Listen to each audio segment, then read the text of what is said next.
ಮಾನ್ವಿಯ block ಕಾಂಗ್ರೆಸ್ನಿಂದ ದಿಲ್ಲಿಯ AICC ವರೆಗೆ ಹೆಸರು ಮಾಡಿದ ಬ್ರಾಂಡ್ ಹೆಸರೇ ಬೋಸರಾಜು. ನೀರಾವರಿ ತಜ್ಞ, ಸರಳ ಸಜ್ಜನಿಕೆಯ ಭರವಸೆಯ ನಾಯಕ, ಸಣ್ಣ ನೀರಾವರಿ ಹಾಗೂ ವಿಜ್ಞಾನ ಮತ್ತು ತಂತ್ರಜ್ಞಾನ ಸಚಿವ ಎನ್ಎಸ್ ಬೋಸರಾಜು ಅವರು 1964ರಿಂದ 6 ದಶಕಗಳ ಕಾಲ ಸಲ್ಲಿಸಿದ ಸುದೀರ್ಘ ಸೇವೆ ಐತಿಹಾಸಿಕ.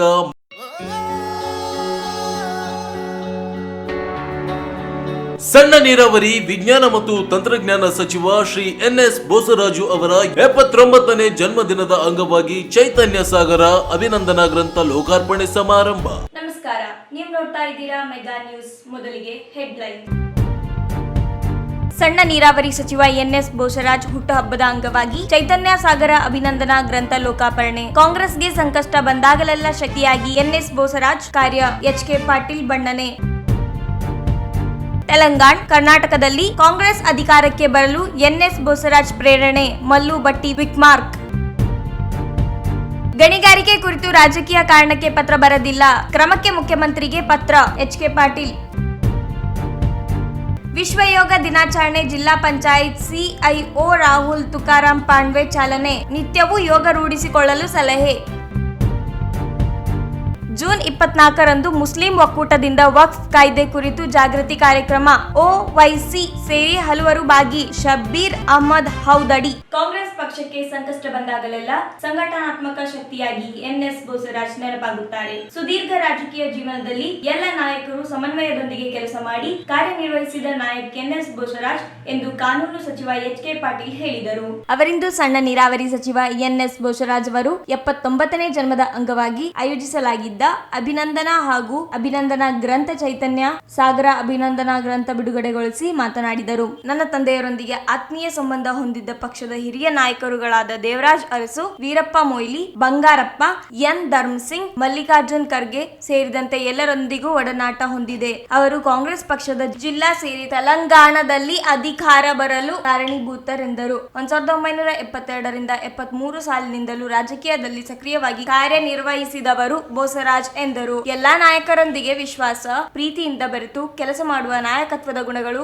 ಮಾದರಿಯಾಗಿದೆ ಎಂದರು. 1969ರಿಂದ 70 ಕಾಲಘಟ್ಟದಲ್ಲಿ ಇಂಡಿಕೇಟ್ ಕಾಂಗ್ರೆಸ್ ನಾಯಕರ ಹೊರಗೆ ಹೋಗಿ ಸಾರ್ವಜನಿಕರ ಮಧ್ಯೆ ಮಾತನಾಡಲು ಆಗದೇ ಇರುವ ಸಂದರ್ಭದಲ್ಲಿ ಎನ್ಎಸ್ ಬೋಸರಾಜ್ ಸಂಘಟನಾತ್ಮಕವಾಗಿ ಕಾರ್ಯನಿರ್ವಹಿಸಿದ್ದಾರೆ. ಜಿಲ್ಲೆಯಲ್ಲಿ ಕಾಂಗ್ರೆಸ್ ಪಕ್ಷ ಕಟ್ಟಿ ಬೆಳೆಸಿದ ಕೀರ್ತಿ ಅವರಿಗೆ ಸಲ್ಲುತ್ತದೆ. ಕಾಂಗ್ರೆಸ್ ಪಕ್ಷಕ್ಕೆ ಕಠಿಣ ಸಂದರ್ಭ ಬಂದಾಗಲೆಲ್ಲ ಎನ್ಎಸ್ ಬೋಸರಾಜ್ ಪಕ್ಷ ಹೈಕಮಾಂಡಿಗೂ ನೆನಪಾಗುತ್ತಾರೆ. ತೆಲಂಗಾಣದಲ್ಲಿ ಕಾಂಗ್ರೆಸ್ ಸರ್ಕಾರ ಅಧಿಕಾರಕ್ಕೆ ಬರಲು ಕಾರಣವಾಗಿದ್ದರಿಂದಲೇ ಅವರು ಶಾಸಕರಾಗದೇ ಇದ್ದರೂ ಪಕ್ಷದ ವರಿಷ್ಠರ ತ್ಯಾಗ, ವಿಶ್ವಾಸದ ವ್ಯಕ್ತಿಯನ್ನು ಸಚಿವರಾಗಿದ್ದಾರೆ. ಕಾಂಗ್ರೆಸ್ ಪಕ್ಷಕ್ಕೆ ಸಲ್ಲಿಸಿದ ಸೇವೆಯನ್ನು ಗುರುತಿಸಲಾಗಿದೆ ಎಂದರು. ಸಹಸ್ರ ಚಂದ್ರ ದರ್ಶನದಂತೆ 79ನೇ ಹುಟ್ಟುಹಬ್ಬದ ಅಂಗವಾಗಿ ಚೈತನ್ಯ ಸಾಗರ ಅಭಿನಂದನಾ ಗ್ರಂಥ ಹೊರತಂದಿರುವುದು ಸತ್ಯಾರ್ಹವೆಂದರು. ಅವರ ಪತ್ನಿ ಕೃಷ್ಣವೇಣಿ ಎನ್ಎಸ್ ಬೋಸರಾಜ್ ಸಹ ಅವರೊಂದಿಗೆ ಹೆಜ್ಜೆಯಾಗಿ ಕಾರ್ಯನಿರ್ವಹಿಸಿದ್ದಾರೆ. ಕಾಂಗ್ರೆಸ್ ಪಕ್ಷ ರಾಜ್ಯದಲ್ಲೇ ಉಳಿವವನೇ ಭೂ ಒಡೆಯ ಸೇರಿದಂತೆ 18 ಅಂಶಗಳನ್ನು ಜಾರಿಗೆಗೊಳಿಸಿದ್ದರಿಂದ ಹಿಡಿದು ಇಲ್ಲಿಯವರೆಗೂ ಎನ್ಎಸ್ ಬೋಸರಾಜ್ ಇವರ ಕಾಂಗ್ರೆಸ್ ಪಕ್ಷಕ್ಕೆ ನಿಷ್ಠರಾಗಿ ಕಾರ್ಯನಿರ್ವಹಿಸಿದ್ದಾರೆ.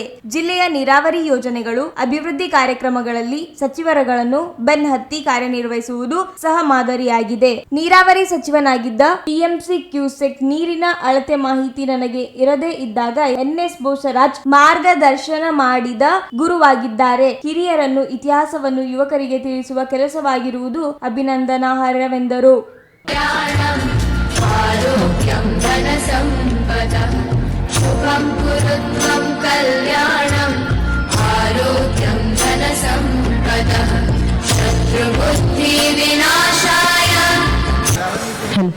ನಾನು ಅವಾಗಲೇ ಹೋದಂಗೆ ದೇವ್ರು ಕೊಟ್ಟಿರುವಂಥ 2 ಕೈ ಅವಾಗ ನಾವು ಬಳಕೆ ಮಾಡ್ಬೇಕ್ರಿ.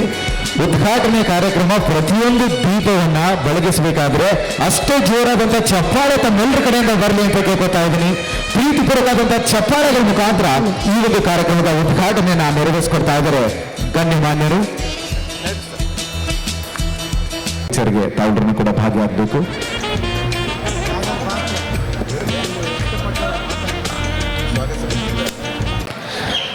ಧನ್ಯವಾದಗಳು ಸರ್.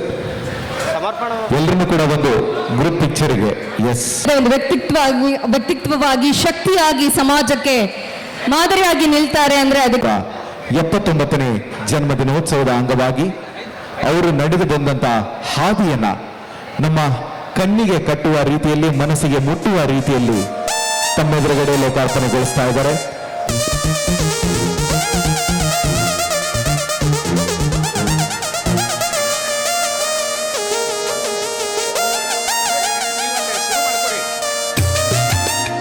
ಇದೀಗ ಚೈತನ್ಯ ಸಾಗರ ಗ್ರಂಥ ಲೋಕಾರ್ಪಣೆಗೊಳ್ತಾ ಇದೆ. ನವೀನ ರೀತಿಯಲ್ಲಿ ತಮ್ಮೆದುರುಗಡೆ ಅನಾವರಣಗೊಳ್ತಾ ಇದೆ ಚೈತನ್ಯ ಸಾಗರ ಸನ್ಮಾನ್ಯ ಶ್ರೀ ಎನ್.ಎಸ್. ಬೋಸರಾಜು ಅವರ 79ನೇ ಜನ್ಮ ದಿನೋತ್ಸವದ ಪ್ರಯುಕ್ತವಾಗಿ ಲೋಕಾರ್ಪಣೆಗೊಳ್ತಾ ಇರುವಂತಹ ಈ ಒಂದು ಪುಸ್ತಕಕ್ಕೆ ಜೋರಾದ ಚಪ್ಪಾಳೆಗಳ ಮುಖಾಂತರ ನಾವು ಕೂಡ ಈ ಒಂದು ಕಾರ್ಯಕ್ರಮದಲ್ಲಿ ಭಾಗಿಯಾಗೋಣ. ಈ ಮೂಲಕ ಇಂದು ಶ್ರೀಯುತ ಎನ್.ಎಸ್. ಬೋಸರಾಜು ಅವರ 79ನೇ ಜನ್ಮ ದಿನೋತ್ಸವದ ಪ್ರಯುಕ್ತ ಚೈತನ್ಯ ಸಾಗರ ಗ್ರಂಥ ಲೋಕಾರ್ಪಣೆಗೊಳ್ತಾ ಇದೆ. ಇದೀಗ ಮಾನ್ಯ ಶ್ರೀ ಮಲ್ಲು ಭಟ್ಟಿ ವಿಕ್ರಮಾರ್ಕ ಅವರು ಸನ್ಮಾನ್ಯ ಉಪಮುಖ್ಯಮಂತ್ರಿಗಳು, ಹಣಕಾಸು ಯೋಜನಾ ಇಂಧನ ಸಚಿವರು, ತೆಲಂಗಾಣ ಸರ್ಕಾರ, ಹೈದರಾಬಾದ್.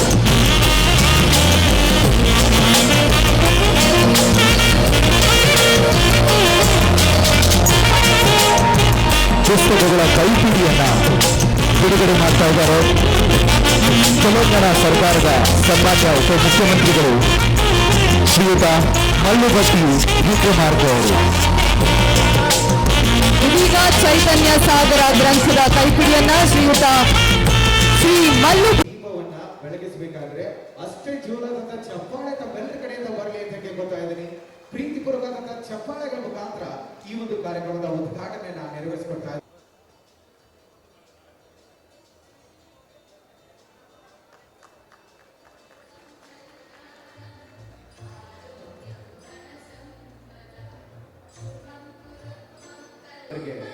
ಮತ್ತೊಂದು ಬಾರಿ ಅನಂತ ಧನ್ಯವಾದಗಳನ್ನ ತಿಳಿಸಕ್ಕೆ ಇಷ್ಟಪಡ್ತೀನಿ.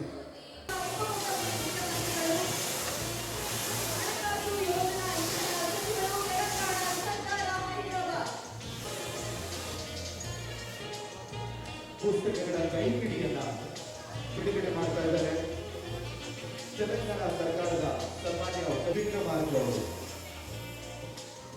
ಇದೀಗ ಚೈತನ್ಯ ಸಾಗರ ಗ್ರಂಥದ ಕೈಪಿಡಿಯನ್ನ ಶ್ರೀಯುತ ಶ್ರೀ ಮಲ್ಲು ಭಟ್ಟಿ ವಿಕ್ರಮಾರ್ಕ ಸನ್ಮಾನ್ಯ ಉಪಮುಖ್ಯಮಂತ್ರಿಗಳು, ಹಣಕಾಸು ಯೋಜನಾ ಇಂಧನ ಸಚಿವರು, ತೆಲಂಗಾಣ ಸರ್ಕಾರ, ಹೈದರಾಬಾದ್. ಇದೀಗ ಗ್ರಂಥದ ಕೈಪಿಡಿಯನ್ನ ಲೋಕಾರ್ಪಣೆ ಮಾಡ್ತಾ ಇದ್ದಾರೆ. ಈಗ ಚೈತನ್ಯ ಸಾಗರ ಪುಸ್ತಕ ಈ ಒಂದು ಗ್ರಂಥ ಲೋಕಾರ್ಪಣೆಗೊಂಡಿದೆ. ಚಪ್ಪಾಳೆ ಬರಲಿ ನೋಡೋಣ ಎಷ್ಟು ಜೋರಾದ ನಾವು ಪ್ರಾರಂಭಿಸ್ತಾ ಇದ್ದೀವಿ.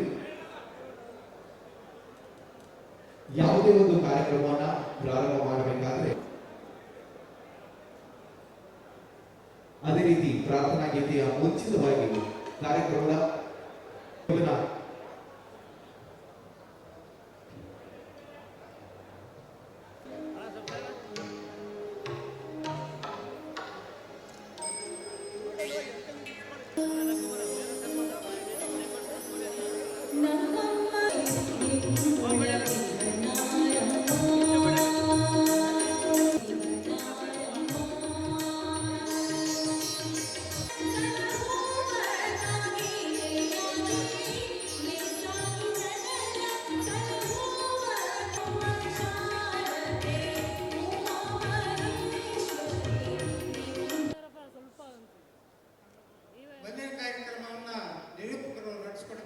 ಸ್ವಾಗತವನ್ನ ಕೋರೋಣ ಅಂತ ಹೇಳ್ತಾ ಇದೀಗ ಜಗದ ಕವಿ, ಯುಗದ ಕವಿ, ದಾರ್ಶನಿಕ ಕವಿ ಕುವೆಂಪು ವಿರಚಿತ ನಾಡಗೀತೆ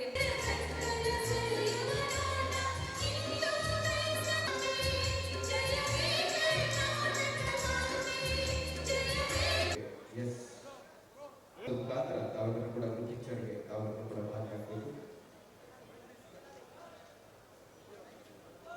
ಕೂಡ ಸಾರ್ಥಕತೆಯ ದಾಂಪತ್ಯದ ಬದುಕನ್ನ ಶ್ರೀಯುತ ಎನ್.ಎಸ್. ಬೋಸರಾಜು ಸರ್ ಅವರು ನಮ್ಮೆಲ್ಲರಿಗೂ ಮಾದರಿಯಾಗುವ ರೀತಿಯಲ್ಲಿ ನಡೆಸಿಕೊಂಡು ಬಂದಿದ್ದಾರೆ.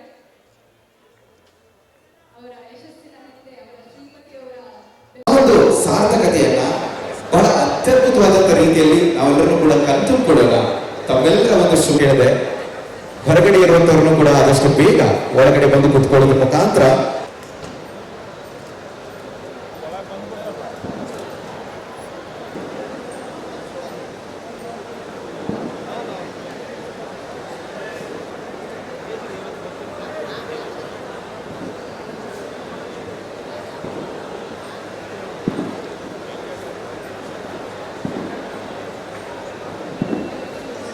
ಕಾರ್ಯಕ್ರಮಕ್ಕೆ ಆಗಮಿಸಲಾಗಿದೆ. ಇನ್ನೇನು ಕೆಲವೇ ಕ್ಷಣಗಳಲ್ಲಿ ಕೆಲವೇ ಕಾರ್ಯಕರ್ತರು, ಮುಖಂಡರು, ಅಭಿಮಾನಿಗಳು ತಾವೆಲ್ಲರೂ ಕೂಡ ಸಂಘಟನೆ ಈ ಒಂದು ಕಾರ್ಯಕ್ರಮ ರಾಜ್ಯದಿಂದ ಹಿಡಿದು ಕರ್ನಾಟಕದಾದ್ಯಂತ ಅರ್ಥೈಸಿಕೊಳ್ಳುವುದರಲ್ಲಿ ನಮ್ಮೆಲ್ಲರ ಒಂದು ಸಹಕಾರ ಬಹಳ ಅತ್ಯಗತ್ಯವಾಗಿರುತ್ತೆ. ಸೊ ಅದೇ ರೀತಿ ಮಾಧ್ಯಮ ಮಿತ್ರರ ಗ್ಯಾಲರಿಯಲ್ಲಿ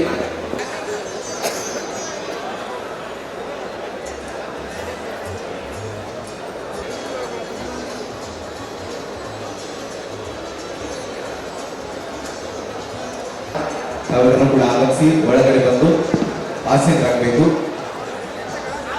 ಸಾಕಷ್ಟು ಆಸನಗಳ ವ್ಯವಸ್ಥೆ ಇದೆ. ದಯಮಾಡಿ ತಾವೆಲ್ಲರೂ ಕೂಡ ಬಂದು ಹಿಂದುಗಡೆಯಿಂದ ಬಂದು ಕೂತ್ಕೊಳ್ಬೇಕು ಅಂತ ಹೇಳಿ ಕಳಕಳಿಯ ವಿನಂತಿಯನ್ನ ಮಾಡ್ಕೊತಾ ಇದ್ದೀವಿ. ದಾಪುಗಾಲಾಗ್ತಾ ಇರುವಂತಹ ಸನ್ಮಾನ್ಯ ಶ್ರೀ NS ಬೋಸರಾಜು ಮಾಡಗಿರಿ ಮಹಾಪೌರರು, ರಾಯಚೂರು ಮಹಾನಗರ ಪಾಲಿಕೆ ತಮ್ಮನ್ನ ಗೌರವಪೂರ್ವಕವಾಗಿ ವೇದಿಕೆಗೆ ಸ್ವಾಗತಿಸ್ತಾ ಇದ್ದೇವೆ.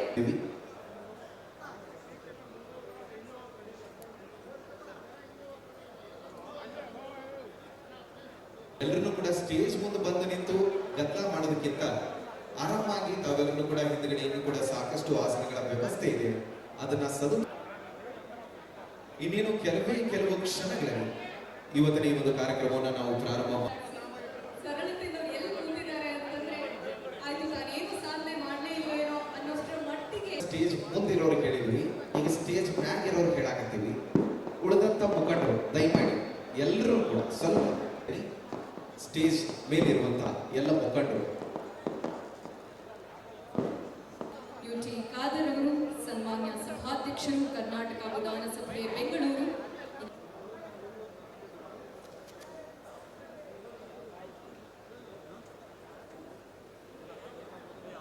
ಅದೇ ರೀತಿ ತೆಲಂಗಾಣ ಸರ್ಕಾರದ ಸನ್ಮಾನ್ಯ ಪಶುಸಂಗೋಪನಾ ಮೀನುಗಾರಿಕೆ ಕ್ರೀಡೆ ಬೇಡ, ಹುಸಿಯ ನುಡಿಯಲು ಬೇಡ, ತನ್ನ ಬಣ್ಣಿಸಬೇಡ 9ನೇ ಜನ್ಮ ದಿನೋತ್ಸವದ ಅಂಗವಾಗಿ ಲೋಕಾರ್ಪಣೆಗೊಳ್ತಾ ಇರುವಂತಹ ಗ್ರಂಥದ ಉದ್ಘಾಟನೆ ಕಾಂಗ್ರೆಸ್ ಮುಖಂಡ ಬೋಸರಾಜ್ ಅವರು, ನಾವು ಅವರು ಕ್ಯಾಬಿನೆಟ್ನೊಳಗೆ ಕೂಡಿ ಕೆಲಸ ಮಾಡ್ತಾ ಇದ್ದೀವಿ. ಹೈದರಾಬಾದ್ ಕರ್ನಾಟಕದ ಯಾವುದೇ ವಿಷಯಗಳು ಬರಲಿ, ಆ ವಿಷಯಗಳನ್ನು ಒಂದೊಂದಾಗಿ ಎಳೆಯಾಗಿ ತಿಳಿ ಹೇಳಿ ಕ್ಯಾಬಿನೆಟನ್ನು ಮನವರಿಕೆ ಮಾಡಿಕೊಡ್ತಕ್ಕಂಥ ಕೆಲಸ ಮಾಡ್ತಾರೆ. ಈ ಭಾಗದ ಯಾವುದೇ ವಿಷಯ ಇರಲಿ ಅದಕ್ಕೆ ಧ್ವನಿ ಎತ್ತಕ್ಕಂಥ ಒಬ್ಬ ದಿಟ್ಟ ನಾಯಕ, ದಿಟ್ಟ ಸಚಿವ NS ಬೋಸರಾಜ್ ಅವರು. ನಾನು ನನ್ನೊಂದು ಅನುಭವ ಹೇಳ್ತೀನಿ. ನಿಮ್ಮ ಈ ರಾಯಚೂರು ಭಾಗದಲ್ಲಿದ್ದಂಥ ಒಂದು ದೊಡ್ಡ ಡಿಸ್ಟ್ರಿಬ್ಯೂಟ್ರಿ, 63ನೇ ಡಿಸ್ಟ್ರಿಬ್ಯೂಟ್ರಿ, ಅದೊಂದು 63ನೇ ಡಿಸ್ಟ್ರಿಬ್ಯೂಟ್ರಿಯನ್ನು ನಾನು ವೀಕ್ಷಣೆ ಮಾಡೋಕ್ಕೆ ಹೋಗಿದ್ದೆ. ನಾನು ಎಷ್ಟು 98ನೇ ಡಿಸ್ಟ್ರಿಬ್ಯೂಟ್ರಿ. ಆ ಡಿಸ್ಟ್ರಿಬ್ಯೂಟ್ರಿ ಇನ್ಸ್ಪೆಕ್ಷನ್ ಮಾಡೋಕ್ಕೆ ಹೋದಾಗ, ವೀಕ್ಷಣೆ ಮಾಡೋಕ್ಕೆ ಹೋದಾಗ, ಆವಾಗ ನಾನು ನೀರಾವರಿ ಸಚಿವ ಆಗಿದ್ದೆ. ಮುಂಜಾನೆ 8 ಗಂಟೆಯಿಂದ ನನ್ನ ಕಾರ್ಯಕ್ರಮ ಪ್ರಾರಂಭ ಆಗಿತ್ತು. ಆ ಡಿಸ್ಟ್ರಿಬ್ಯೂಟ್ರಿ ವೀಕ್ಷಣೆ ಮಾಡಿದ್ದು ನಾನು 1 ಗಂಟೆ. ಅವ್ರು ಕೂಡ ಚಲೋ ಇದ್ರು, ಮೊಯ್ಲಿಯವ್ರು ಕೂಡ ಚಲೋ ಇದ್ರು, ಧರ್ಮಸಿಂಗ್ರು ಕೂಡ ಚಲೋ ಇದ್ರು, ಖರ್ಗೆ ಅವರು ಕೂಡ ಚಲೋ ಇದ್ರು. ಅಂದರೆ ನಾಯಕರ ಜೊತೆಗೆ ಕೆಲಸ ಮಾಡುವಾಗ ಯಾವ ನಿಷ್ಠೆಯಿಂದ ಅವರು ಮಾಡಿರಬೇಕು ಅಂತ ಅವರ ಬಗ್ಗೆ ತಮ್ಮ ಸಣ್ಣ ವಯಸ್ಸಿನಿಂದ ಹಿಡಿದು ಮೊನ್ನೆಯವರೆಗೆ ಅವರು ಹೊಂದಿರತಕ್ಕಂಥ ಏನು ಅನುಭವ ಇದೆ ಅವು ಬಹಳಷ್ಟು ಬಂದಿವೆ. ನನಗೆ ನಿಜವಾಗಿಯೂ ಭಾಳ ಆಶ್ಚರ್ಯ ಅನ್ನಿಸ್ತಿರ್ತದೆ. ಯಾಕಂದರೆ ರಾಜಕಾರಣದೊಳಗೆ ಎಲ್ಲರೂ ಕೂಡ ಚಲೋ ಇರೋದು ಭಾಳ ಕಠಿಣ ರೀ. ಅದ್ರಾಗ ನಾಯಕರು ಕೂಡ ಚಲೋ ಇರೋದು ಭಾಳ ಕಠಿಣ. ಮೊನ್ನೆ ಬೋಸರಾಜ್ ಅವರು, KH ಪಾಟೀಲ್ರು ಕೂಡ ಚಲೋ ಇದ್ರು, ಮೊನ್ನೆ ದೇವರಾಜ್ ಅರಸ್ ಅವರು ಕೂಡ ಚಲೋ ಇದ್ರು. ಬೋಸರಾಜ್ ಅವರಿಗೆ ಅಭಿನಂದನೆ ಸಲ್ಲಿಸೋದಕ್ಕೆ ಎಲ್ಲಿಂದ ಪ್ರಾರಂಭ ಮಾಡಬೇಕು ಅನ್ನೋದು ನನಗೆ ಗೊತ್ತಾಗ್ತಾ ಇಲ್ಲ. ಹನುಮಂತಯ್ಯನವರು ನನ್ನ ಮಗ್ಗಲಿಗೆ ಕೂತಿದ್ರೆ ಅವ್ರು ಕೇಳ್ಕೋತಿದ್ದೆ ನಾನು. ಆದರೆ ನನ್ನ ಮಕ್ಕಳಿಗೆ ತಂಗಡಿಗೆ ಅವ್ರು ಕೂತಿದ್ರು, ಅದಕ್ಕೆ ಸಾಧ್ಯ ಆಗಲಿಲ್ಲ ಅಂತ. ಗೆಳೆಯರೆ, ಬೋಸ್ ರಾಜ್ ಅವ್ರದ್ದು ನಂದು ಸಂಪರ್ಕ ಸಂಬಂಧ 50 ವರ್ಷಕ್ಕಿಂತ ಹೆಚ್ಚಾಯ್ತು. 1972-73 ನನ್ನ ಅವರ ಸಂಪರ್ಕ ಬಂತು. 78-79 ಅನ್ನೊಳಗನ ನಮ್ಮ ಸಂಪರ್ಕ ಜಾಸ್ತಿ ಆಯಿತು. 84ರಲ್ಲಿ ನಾನು ವಿಧಾನ ಪರಿಷತ್ತಿನ ಸದಸ್ಯನಾಗುವಂಥ ಸಂದರ್ಭದಲ್ಲಿ ಅವರು ನನಗೆ ತೋರಿಸಿರ್ತಕ್ಕಂಥ ಪ್ರೀತಿ, ನನಗಾಗಿ ಪಟ್ಟಿರ್ತಕ್ಕಂಥ ಪ್ರಯತ್ನ, ಅವೆಲ್ಲ ನಮ್ಮನ್ನು ಭಾಳ ಸಮೀಪ ತಗೊಂಡು ಬಂದು ಮುಂದೆ ಕೆಲವು ಕಾಲದ ನಂತರ ನಾನು ಇನ್ನೇನು ಕೆಲವು ದಿವಸಗಳಲ್ಲಿ ವಿರೋಧ ಪಕ್ಷದ ನಾಯಕ ಆಗಬೇಕು, ಕರ್ನಾಟಕದ ಅಧ್ಯಯನ ಪ್ರಾರಂಭ ಮಾಡಬೇಕು ನೀನು ಅಂಥೇಳಿ ನಮ್ಮ ಹಿರಿಯರಾಗಿರ್ತಕ್ಕಂಥ ಧರ್ಮ್ ಸಿಂಗ್ರವರು, ಖರ್ಗೆ ಅವರು, SM ಕೃಷ್ಣ ಅವರು ನನಗೆ ಮೇಲಿನ ಮೇಲೆ ಸೂಚನೆಗಳನ್ನು ಕೊಡ್ತಿದ್ರು. ಆ ಸಂದರ್ಭದಲ್ಲಿ ನಾನು ಮಂತ್ರಾಲಯಕ್ಕೆ ಬಂದಾಗ ಬೋಸ್ ರಾಜ್ ಅವ್ರಿಗೆ ಭಾಳ ಸಮೀಪ ಬಂದೆ. ನಾನು ನಂತರದ ಸಂದರ್ಭದಲ್ಲಿ ವಿರೋಧ ಪಕ್ಷದ ನಾಯಕ ಆದಾಗ ನನಗೆ TMC ಅಂದರೆ ಎಷ್ಟು ಪ್ರಮಾಣದ ನೀರು ಅಂತ ಗೊತ್ತಿರಲಿಲ್ಲ. ಒಂದು TMC ಅಂದರೆ ಎಷ್ಟಪ್ಪ, ಒಂದು ಕ್ಯೂಸೆಕ್ಸ್ ಅಂದರೆ ಎಷ್ಟು. ನಮ್ಮ ಭಾಗದೊಳಗೆ ನೀರಾವರಿ ಇರಲಿಲ್ಲ, ನದಿ ಇರಲಿಲ್ಲ. ಹಾಗಾಗಿ ನೀರಾವರಿ ಬಗ್ಗೆ ಏನೂ ಹೆಚ್ಚಿನ ತಿಳುವಳಿಕೆ ಇಲ್ಲ ನನಗೆ. ಮಾನ್ಯ ಬೋಸ್ ರಾಜ್ ಅವರು ನೀರಾವರಿಯ ಲಾಭ, ನೀರಿನ ಪ್ರಮಾಣ, ವಿವಿಧ ರಾಜ್ಯಗಳಲ್ಲಿ ಇದ್ದಿರ್ತಕ್ಕಂಥ ಆ ವಿವಾದಗಳು, ಆಂಧ್ರ ಹಾಗೂ ನಮ್ಮ ಮಧ್ಯದಲ್ಲಿರ್ತಕ್ಕಂಥ ಆ ತುಂಗಭದ್ರಾದ ಹಂಚಿಕೆಯ ವಿಷಯ, ಇವು ಎಲ್ಲವುಗಳನ್ನು ನನಗೆ ತಿಳಿಸುವಂಥ ಒಂದು ದೊಡ್ಡ ಪ್ರಯತ್ನದ ಮುಖಾಂತರ ನೀರಾವರಿ ಕ್ಷೇತ್ರದಲ್ಲಿ ನಾನು ಅಲ್ಪ ಸ್ವಲ್ಪ ತಿಳಿದಿದ್ದರೆ ಅದು ಬೋಸ್ ರಾಜ್ ಅವರು ನನಗೆ ಗುರುವಾಗಿ ಬಂದರು ಅಂತ ಹೇಳಿದರೆ ಅತಿಶಯೋಕ್ತಿ ಆಗೋದಿಲ್ಲ. ಅವರು ಭಾಳ ಆಸಕ್ತಿ ತೊಗೊಂಡು ಹೇಳ್ತಿದ್ರು ನನಗೆ. ಅವ್ರಿಗೆ ಯಾವುದರ ಒಂದು ಗೊತ್ತಿರಲಿಲ್ಲ ಅಂದರೆ ಎಲ್ಲರೂ ಫೋನ್ ಮಾಡಿರ್ತಿದ್ರು, ಏನರ ಮಾಡಿದ್ರು, ತಿಳ್ಕೊಂಡು ಓದ್ಕೊಂಡು ಕೇಳಿಕೊಂಡು ಅವ್ರು ಯಾರು ಎಕ್ಸ್ಪರ್ಟ್ ಅದಾರ ಅವ್ರನ್ನ ಕರ್ಕೊಂಡು ಬಂದು ಹೇಳ್ತಿದ್ರು. ಅದಕ್ಕೆ ಕಾರಣ ಇತ್ತು. HK ಪಾಟೀಲ್ ಅಂಥೇಳಿ ಮಾಡ್ತಿದ್ದಿಲ್ಲ ಅವರು. KH ಪಾಟೀಲ್ರ ಮಗ ನನ್ನ ತಂದೆಯವರ ಜೊತೆಗೆ 1969ರಿಂದ ಭಾರಿ ಸಂಪರ್ಕದೊಳಗಿದ್ದವರು. ಯಾರೂ ನಾನು ಅವ್ರಿಗೆ ಬೋಸ್ ಅಂದಿದ್ದು ಕೇಳಿಲ್ಲ. ನನ್ನ ತಂದೆ ಮಾತ್ರ ಬೋಸ್ ಅಂತಿದ್ರು.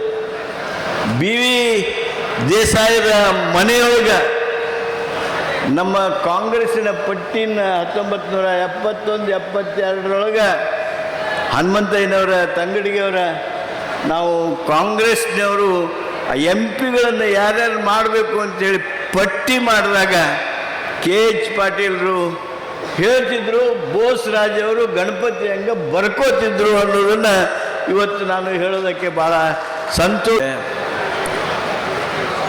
ಅವರ ಧರ್ಮಪತ್ನಿಯವರಾದ ಶ್ರೀಮತಿ ಕೃಷ್ಣಮಣಿ ಬೋಸ್ ರಾಜು ಅವರೇ, ನೆರೆದಿರ್ತಕ್ಕಂಥ ರಾಯಚೂರು, ಕೊಪ್ಪಳ, ಗುಲ್ಬರ್ಗ ಪ್ರದೇಶದಿಂದ ಬಂದಿರತಕ್ಕಂಥ ಗಣ್ಯ ನಾಯಕರುಗಳೇ, ಮುಖಂಡರೇ, ಕಾಂಗ್ರೆಸ್ಸಿನ ಹಿತೈಷಿಗಳೇ, ಸಮಾಜದ ಪ್ರತಿಷ್ಠಿತರೇ, ರೈತ ಬಂಧುಗಳೇ, ನಮ್ಮ ಕರ್ನಾಟಕದ ಅತ್ಯಂತ ಖ್ಯಾತ ಸಾಹಿತಿಗಳು ಬಡವರ ಧ್ವನಿಯನ್ನು ಇಂಬುಗೊಳಿಸಿ ತಮ್ಮ ಲೇಖನಗಳ ಮುಖಾಂತರ, ತಮ್ಮ ಪುಸ್ತಕಗಳ ಮುಖಾಂತರ, ವಿಧಾನ ಪರಿಷತ್ನಲ್ಲಿ ಅವರು ಮಾಡಿರ್ತಕ್ಕಂಥ ಮಾತುಗಳ ಮುಖಾಂತರ, ರಾಜ್ಯಸಭೆಯಲ್ಲಿ ಅವರು ಮಾಡಿರ್ತಕ್ಕಂಥ ಭಾಷಣಗಳ ಮುಖಾಂತರ ಬಡವರ ಧ್ವನಿಯನ್ನು 10 ಪಟ್ಟು ಹೆಚ್ಚು ಮಾಡಿರ್ತಕ್ಕಂಥ ಗೆಳೆಯರಾದ L. ಹನುಮಂತಯ್ಯನವರೇ, ಈ ಕಾರ್ಯಕ್ರಮದಲ್ಲಿ ಪಾಲ್ಗೊಂಡಿರ್ತಕ್ಕಂಥ ಸಂಸದರಾಗಿರ್ತಕ್ಕಂಥ ಕುಮಾರ್ ನಾಯಕರವರೇ, ಶಿವರಾಜ್ ಪಾಟೀಲ್ರೆ, ಬಸನಗೌಡ ತುರ್ವಿಹಾಳ, ಇನ್ನಿಷ್ಟು ಕ್ಯೂಸೆಕ್ಸ್ ಬಿಡಿಸ್ರಿ, ಅಷ್ಟು ಕ್ಯೂಸೆಕ್ಸ್ ಬಿಡಿಸ್ರಿ, ಇವತ್ತು ಬಿಡಿಸ್ರಿ, ಅದು ಅಲ್ಲೇನಾದ್ರು ಇದಾಗ್ಯದ ಒಡೆದ ಅದನ್ನು ತಕ್ಷಣ ರಿಪೇರಿ ಮಾಡಿಸ್ರಿ. ಇವೆಲ್ಲವುಗಳು ಜನಪರವಾಗಿರ್ತಕ್ಕಂಥ ನಿಲುವೇನದಾವು. ಈ ಜನಪರವಾಗಿರ್ತಕ್ಕಂಥ ನಿಲುವುಗಳನ್ನು ತಾಳಿರ್ತಕ್ಕಂಥ ಬೋಸರಾಜ್ ಅವರು ಇವತ್ತು ನಿಜವಾಗಿಯೂ ಸಂತೋಷದಿಂದ ಇರಬೇಕು. ನಿಮ್ಮ 79ನೇ ಜನ್ಮದಿನೋತ್ಸವದ ದಿವಸ ಇಷ್ಟು ದೊಡ್ಡ ಸಂಖ್ಯೆಯೊಳಗೆ ಬಂದು ಎಲ್ಲರೂ ನಿಮಗೆ ಶುಭಾಶಯ ಹೇಳ್ತಾರೆ, ನಿಮಗಿಂತ ಹಿರಿಯರು ಬಂದು ಆಶೀರ್ವಾದ ಮಾಡ್ತಾರೆ, ನಿಮಗಿಂತ ಕಿರಿಯರು ಬಂದು ಆಶೀರ್ವಾದ ಪಡ್ಕೋತಾರೆ. ಇಷ್ಟು ಪ್ರೀತಿ ವಿಶ್ವಾಸ ಇದೇನು ಗಳಿಕೆ ಆಗಿದೆ, ಅದು ನಿಮ್ಮ ಬದುಕಿನ ಬಹುದೊಡ್ಡ ಸಾಧನೆ ಹಾಗೂ ಸಮಾಧಾನದ ಸಂಗತಿ ಅಂತ ಹೇಳಿದರೆ ಅತಿಶಯೋಕ್ತಿ ಆಗೋದಿಲ್ಲ. Bhattiji, I was telling that mister Bosaraj is not just a leader of Raichur.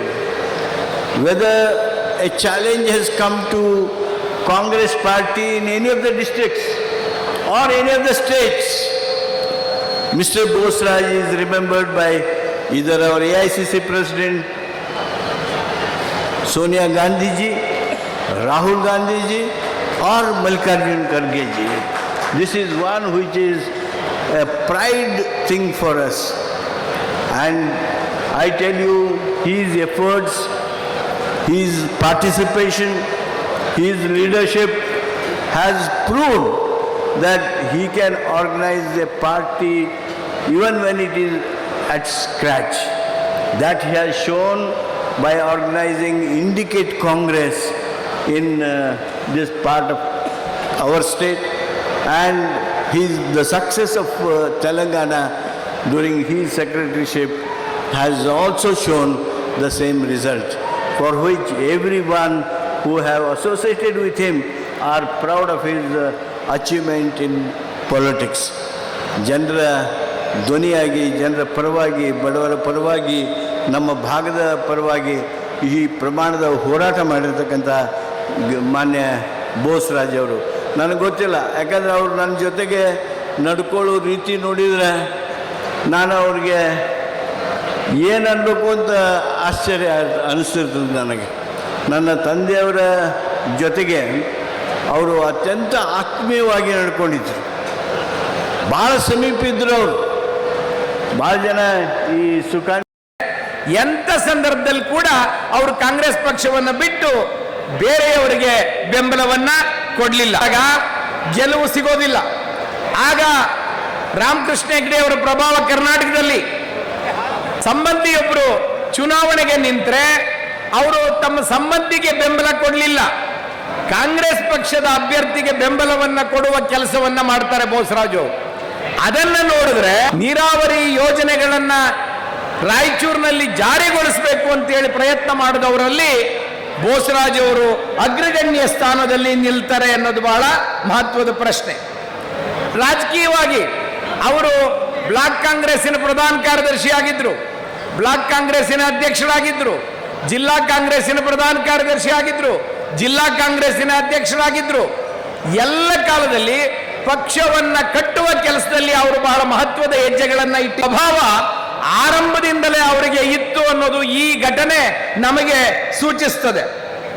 ನಿಮ್ಮೆಲ್ಲರಿಗೆ ಆಶ್ಚರ್ಯ ಆಗ್ತದೆ, 3-4 ದಶಕಗಳ ಹಿಂದೆ, 30-40 ವರ್ಷಗಳ ಹಿಂದೆ ಈ ಸಂದರ್ಭದಲ್ಲಿ ಸ್ವಾಗತ ಸಮಿತಿ ಅಧ್ಯಕ್ಷ ಹಾಗೂ ಮಾನ್ವಿ ಶಾಸಕ ಜಿ ಹಂಪಯ್ಯ ನಾಯಕ್, ಸಂಸದ ಜಿ ಕುಮಾರ್ ನಾಯಕ್, ಸಚಿವರಾದ ಶಿವರಾಜ್ ತಂಗಡಗಿ, ತೆಲಂಗಾಣ ಸಚಿವ ವ್ಯಾಕ್ಟಿ ಶ್ರೀಹರಿ, ಮಾಜಿ ಸಂಸದ ಬಿವಿ ನಾಯಕ್, ರಾಜ್ ಅಮರೇಶ್ವರ್ ನಾಯಕ್, ಶಾಸಕಿ G Kariyamma Nayak, Basanagouda Turvihal, MLC Basanagouda Badarli, Parasmal Sukani, Amaregouda Bayapur, DS Hulgeri, Venkatarao Nadagouda, Papireddy, Basanagouda Byagwat, Basavaraj Patil Anwar, L Hanumanthaiah, Mahantesh Patil ಅದನು, Konnur, doctor Suresh Shagarad, Narasamma Narasimhalu Madgiri, Sajid, Sameer SR Reddy, Basavaraj Patil Andani, Jayanna, K Shanthappa ಸೇರಿ ಅನೇಕರಿದ್ದರು. ಕಾಂಗ್ರೆಸ್ ಪಕ್ಷಕ್ಕೆ ನಿಷ್ಠರಾಗಿರುವ ಗಾಂಧಿವಾದಿ NS ಬೋಸರಾಜ್ ಇವರು ತೆಲಂಗಾಣದಲ್ಲಿ ಕಾಂಗ್ರೆಸ್ ಸರ್ಕಾರ ರಚನೆಗೆ ಪ್ರೇರಣೆಯಾಗಿದ್ದಾರೆ ಎಂದು ತೆಲಂಗಾಣದ ಉಪಮುಖ್ಯಮಂತ್ರಿ ಹಾಗೂ ಹಣಕಾಸು ಇಂಧನ ಸಚಿವ ಮಲ್ಲು ಭಟ್ ವಿಕ್ರಮಾರ್ಕ ಹೇಳಿದರು. ಅವರಿಂದು ಸಣ್ಣ ನೀರಾವರಿ ಸಚಿವ NS ಬೋಸರಾಜ್ ಇವರ ಜನ್ಮದ ಅಂಗವಾಗಿ ಹೊರತರಲಾದ ಚೈತನ್ಯ ಸಾಗರ ಅಭಿನಂದನಾ ಬಿಡುಗಡೆ ಸಮಾರಂಭದ ಮುಖ್ಯ ಅತಿಥಿಗಳಾಗಿ ಮಾತನಾಡಿದರು. ಸರಿಸುಮಾರು 50 ವರ್ಷಗಳ ಅಧಿಕ ಕಾಲ ಕಾಂಗ್ರೆಸ್ ಪಕ್ಷದಲ್ಲಿದ್ದು ಸಲಹೆಗಾರರಾಗಿ ಸಂಘಟನಾ ಶಕ್ತಿಯಾಗಿ ಕಾರ್ಯನಿರ್ವಹಿಸುತ್ತಿದ್ದಾರೆ. ಯಾವುದೇ ಸಂದರ್ಭದಲ್ಲಿ ಪಕ್ಷಕ್ಕೆ ಮಾರ್ಗದರ್ಶನ ನೀಡುತ್ತಾ ಎಲ್ಲರೂ ನಮ್ಮವರು ಎಂದು ಭಾವನೆಯಿಂದ ಕಾರ್ಯನಿರ್ವಹಿಸುವ ಅವರು ತೆಲಂಗಾಣ ಕರ್ನಾಟಕ ರಾಜ್ಯದಲ್ಲಿ ಕಾಂಗ್ರೆಸ್ ಅಧಿಕಾರಕ್ಕೆ ಬರಲು ಕಾರಣೀಭೂತರಾಗಿದ್ದಾರೆ. ತೆಲಂಗಾಣ ಮತ್ತು ಕರ್ನಾಟಕ ಕಾಂಗ್ರೆಸ್ ಸರ್ಕಾರಗಳ ಒಗ್ಗೂಡಿ ಹೋಗುವುದಾಗಿ ಹೇಳಿದರು. ಹಿರಿಯ ನಾಯಕರಾದ NS ಬೋಸರಾಜ್ ಹುಟ್ಟುಹಬ್ಬ ಅಂಗವಾಗಿ ಚೈತನ್ಯ ಸಾಗರ అభినందన గ్రంథ ಹೊರತರುವುದು ಅವರ ಅಭಿಮಾನಕ್ಕೆ ಸಾಕ್ಷಿಯಾಗಿದೆ. ಅವರ ಜೀವನ మತ್ತಷ್ಟು ಬೆಳೆಯಲಿ ಎಂದು ಹಾರೈಸಿದರು. వారు ఈ ప్రాంతంలో శాసనమండలి శాసనసభ్యుడిగా కాదు, తెలంగాణ రాష్ట్రంలో ఎక్కడ ఎప్పుడు ఏ అవసరం వచ్చినా పార్టీ కోసం అఖిల భారత కాంగ్రెస్ నాయకత్వం బోసరాజు గారిని గుర్తు చేసుకుంటారు. వీరిని అక్కడ పంపిస్తారు, ఆ సమస్య పరిష్కారం వారి ద్వారా చూపిస్తారని చెప్పిన మాట కేవలం కర్ణాటకకి మాత్రమే పరిమితం కాదు. ఈ దేశంలో ఎక్కడ కాంగ్రెస్ పార్టీకి అవసరం వచ్చినా వారి అనుభవాన్ని ఆయా ప్రాంతాలకు తీసుకువెళ్ళి వారి ద్వారా ఆ పార్టీకి అక్కడ ఉపయోగపడేటట్టు చేసే కార్యక్రమాల్ని అఖిల భారత కాంగ్రెస్ కమిటీ అనేక సంవత్సరాలుగా వాడుకుంటూ వచ్చింది. వారిని ఉపయోగిస్తున్నారు. పెద్ద ఎత్తున మేలు జరుగుతుందని భావించి నిరంతరం కాంగ్రెస్ పార్టీని ప్రజల్లోంచి తీసుకొని రావటం కోసం, మమేకం చేయటం కోసం ప్రయత్నం చేస్తూ ఉంటారు. కర్ణాటకకి తెలంగాణకి, కర్ణాటక కాంగ్రెస్కి తెలంగాణ కాంగ్రెస్కి చాలా విడదీయరానటువంటి సంబంధం. మా రాష్ట్రం 2014లో ఏర్పడినప్పుడు 2023 డిసెంబర్ వరకు ఆనాటి ఉన్నటువంటి అక్కడ ఉన్నటువంటి ప్రభుత్వం ఒక నియంతృత్వ పోకడతో పోతా ఉన్నప్పుడు మేమందరం పెద్ద ఎత్తున అక్కడ ఉన్నటువంటి కొద్దిమంది నాయకులతో, శాసనసభ్యులతో ఆ ప్రభుత్వం పైన పోరాటం చేస్తూ ఉన్నటువంటి సమయంలో ఆనాడు అఖిల భారత కాంగ్రెస్ కమిటీ అధ్యక్షుడిగా ఉన్నటువంటి రాహుల్ గాంధీ గారు ఆ నాయకత్వం అంతా కూడా ఆలోచన చేసి మాకు సహకరించడానికి, సలహాలు చెప్పడానికి ఏఐసిసి కార్యదర్శిగా తెలంగాణ ప్రాంతానికి బోసరాజు గారిని పంపించారు. ఏఐసిసి కార్యదర్శి అంటే అక్కడ ఉన్న నాయకులందరినీ సమన్వయం చేసుకోవటం, కాంగ్రెస్ పార్టీ ఆలోచన విధానాన్ని ఆ రాష్ట్ర నాయకత్వం ద్వారా ప్రజల మధ్య తీసుకుని వెళ్ళటం, ఏదైనా పొరపాట్లు, విభేదాలు ఉంటే కూడా, అరమర్కలు ఉంటే కూడా వాళ్ళందరినీ ఒక దగ్గరగా చేర్చి కాంగ్రెస్ పార్టీ ఆలోచన విధానం కోసం నిరంతరం పోరాటం చేసేటట్టు చేయటం ఒక కార్యదర్శిగా బోసరాజు గారు తెలంగాణ రాష్ట్రంలో సంపూర్ణంగా విజయం సాధించారని చెప్పడానికి నాకు ఎటువంటి సందేహం లేదు. ಗಣಿ ವಿಚಾರವಾಗಿ ಸಿಎಂಗೆ ಬರೆದ ಪತ್ರ ರಾಜಕೀಯ ಪತ್ರವಲ್ಲ, ಅದು ರಾಜ್ಯದ ಜನರ ಹಿತದೃಷ್ಟಿಯಿಂದ ಬರೆದ ಪತ್ರವಾಗಿದೆ ಎಂದು ಕಾನೂನು ಮತ್ತು ಸಂಸದೀಯ ವ್ಯವಹಾರಗಳ ಹಾಗೂ ಪ್ರವಾಸೋದ್ಯಮ ಸಚಿವ HK ಪಾಟೀಲ್ ಹೇಳಿದರು. ಅವರಿಂದು ನಗರದ ಕೃಷಿ ವಿಜ್ಞಾನಿಗಳ ವಿಶ್ವವಿದ್ಯಾಲಯದಲ್ಲಿ ಭೇಟಿಯಾಗಿ ಮಾಧ್ಯಮಗಳೊಂದಿಗೆ ಮಾತನಾಡಿ, ಗಣಿ ವಿಚಾರವಾಗಿ ಸಿಎಂ ಅವರಿಗೆ ಪತ್ರವನ್ನು ಬರೆದಿರುವ ಹಿಂದೆ ಉದ್ದೇಶವೇನಿಲ್ಲ, ರಾಜಕೀಯ ಕಾರಣಕ್ಕಾಗಿ ಅಥವಾ ಇನ್ಯಾವುದೋ ವೈಯಕ್ತಿಕ ಕಾರಣಕ್ಕೆ ಪತ್ರ ಬರೆದಿಲ್ಲ, ಜನಹಿತಕ್ಕಾಗಿ ಪತ್ರ ಬರೆಯಲಾಗಿದೆ ಎಂದು ತಿಳಿಸಿದರು. ಅಕ್ರಮ ಗಣಿಗಾರಿಕೆಯಿಂದ ರಾಜ್ಯಕ್ಕೆ ಸುಮಾರು 1.40 ಕೋಟಿ ರೂಪಾಯಿಗಳಷ್ಟು ಆರ್ಥಿಕ ನಷ್ಟವಾಗಿದೆ. 2017-18ರಲ್ಲಿ ಅಂದು ನನ್ನ ಅಧ್ಯಕ್ಷತೆಯಲ್ಲಿ ಸಂಪುಟ ಉಪಸಮಿತಿ ಈ ಅಕ್ರಮವನ್ನು ಬಹಿರಂಗಪಡಿಸಿತ್ತು. ಈಗ ಸಿದ್ದರಾಮಯ್ಯ ಅವರ ವಿರೋಧ ಪಕ್ಷದ ನಾಯಕರಾಗಿದ್ದಾಗ ಕಾಂಗ್ರೆಸ್ ಪಕ್ಷವು 32 ಕಿಲೋಮೀಟರ್ ದೂರದ ಪಾದಯಾತ್ರೆಯನ್ನು ಕೈಗೊಂಡು ಈ ವಿಷಯವನ್ನು ಜನರ ಮುಂದಿಟ್ಟಿತು. ಆಗಿನ ಕಾಂಗ್ರೆಸ್ ಸರ್ಕಾರ ಕೆಲವು ಪ್ರಕರಣಗಳನ್ನು ತನಿಖಾ ಸಂಸ್ಥೆಗಳಿಗೆ ವಹಿಸಿತ್ತು. ಒಟ್ಟು ಪ್ರಕರಣದ ಕೇವಲ 0.2% ಮಾತ್ರ ತೀರ್ಪು ಹೊರಬಿದ್ದಿದ್ದು. ಸಿಬಿಐ ಸಿಬಿಐಗೆ 9 ಪ್ರಕರಣಗಳು ತನಿಖೆಗೆ ನೀಡಲಾಗಿತ್ತು. ಆದರೆ 3 ಪ್ರಕರಣವನ್ನು ಹೊರತುಪಡಿಸಿ 6 ಪ್ರಕರಣಗಳನ್ನು ಹಾಗೆಯೇ ಬಿಡಲಾಗಿದೆ ಎಂದು ತಿಳಿಸಿದರು. ಹಿಂದೆ ವಿರೋಧ ಪಕ್ಷದ ನಾಯಕನಾಗಿದ್ದ ಸಂದರ್ಭದಲ್ಲಿ ನನಗೆ ನೀರಾವರಿಯಲ್ಲಿ ಟಿಎಂಸಿ ಕ್ಯೂಸಿಕ್ ಎಂದರೇನು ಎಂದು ಸಹ ತಿಳಿದಿರಲಿಲ್ಲ. ಈಗ ನನಗೆ ನೀರಾವರಿ ಇಲಾಖೆಯ ಬಗ್ಗೆ ಎನ್ಎಸ್ ಬೋಸರಾಜ್ ಅವರು ವಿಶ್ವಾಸದ ಮಾರ್ಗದರ್ಶನ ನೀಡಿದ್ದಾರೆ ಎಂದರು. ರಾಜ್ಯದ ಸೇವೆಗಾಗಿ ಸರ್ಕಾರ ಕೆಲಸ ಮಾಡುತ್ತದೆ. ಸರ್ಕಾರಕ್ಕೆ ಒಳ್ಳೆ ಹೆಸರಿದೆ. ದಾಖಲೆ ಆಗಿದ್ರೆ ಅದರೊಳಗೆ 7% ಮಾತ್ರ ಇವತ್ತು ತನಿಖೆ ಆಗಿವೆ. ಅದರಲ್ಲಿ 2% ಮಾತ್ರ 7% ಒಳಗೆ 2%, ಅಂದರೆ ಟೋಟಲ್ ಇದರೊಳಗೆ 0.2% ಮಾತ್ರ ಇವತ್ತು ತೀರ್ಪುಗಳು ಬಂದಿವೆ. ಆ ಹಿನ್ನೆಲೆಯೊಳಗೆ ಇದಕ್ಕೆ ತಾರ್ಕಿಕ ಅಂತ್ಯ ಕೊಡಬೇಕಲ್ಲ. ಸರ್ಕಾರದ ಹಣ, ನಮ್ಮ ರಾಜ್ಯದ ಹಣ 1,40,000 ಕೋಟಿ ರೂಪಾಯಿ ಆಗಿದೆ. ಆದ್ದರಿಂದ ನಾವು ಗಂಭೀರವಾಗಿರ್ತಕ್ಕಂಥ ಹೆಜ್ಜೆಗಳನ್ನು ತೆಗೆದುಕೊಳ್ಬೇಕು ಅನ್ನುವ ಉದ್ದೇಶದಿಂದ ಮಾನ್ಯ ಮುಖ್ಯಮಂತ್ರಿಗಳಿಗೆ ಪತ್ರ ಬರೆದಿದ್ದೆ. ಹೌದು, ಅದ್ರಾಗ ಬರ್ದೇನಲ್ರಿ ನಾನು. CBIದವ್ರಿಗೆ ನಾವು 9 ಪ್ರಕರಣ ವಹಿಸಿದ್ವಿ. ಅದ್ರಾಗ 3 ಪ್ರಕರಣ ಬಿಟ್ಟು 3 ಪ್ರಕರಣ ನಾವು ಮಾಡ್ತೀವಿ, 6 ಪ್ರಕರಣ ನಾವು ಮಾಡೋಂಗಿಲ್ಲ ಅಂತ ಕಳಿಸ್ಬಿಟ್ರು. ಹಾಗೆಯೇ SIT ಒಳಗೆ ನಾವು ಎಷ್ಟು ಪ್ರಕರಣ ಕಳಿಸಿದ್ವಿ ಅದರೊಳಗೆ ಬಹುಭಾಗ ತನಿಖೆಗೆ ಇನ್ನೂ ಒಳಗಾಗಿಲ್ಲ. ಆ ಉದ್ದೇಶದಿಂದ ಬಂದಿದೆ.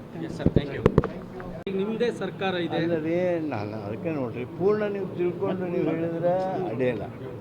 ನಾವು 15 ವರ್ಷದಿಂದ ಪಾದಯಾತ್ರೆ ಮಾಡಿದ್ವಿ. ಅದು ಇಷ್ಟು ವರ್ಷ ಆದಮೇಲೂ